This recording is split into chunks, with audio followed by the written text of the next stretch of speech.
Ala boyalmış göğün yüzünde şafak geriliyor. Gökten naz edip cilve yaparak akay görünüyor. Gün batan çağı kara renk alıp akşamlar iniyor. Gümüş nurayı ağla salıp bulutlar sönüyor. Görünüp yitip bulut üstünden yıldız göz atıyor.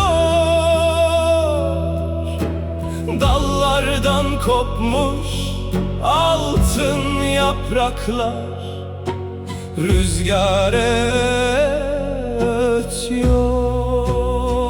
ötüyor. Geceyi söküp uçan yapraklar yiterek gidiyor.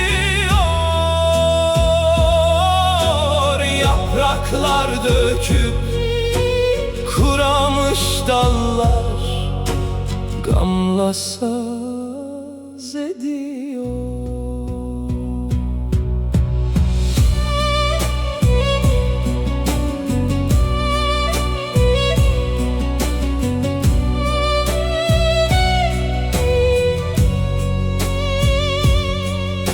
Sallanıp duran ağaca vurup rüzgar esiyor.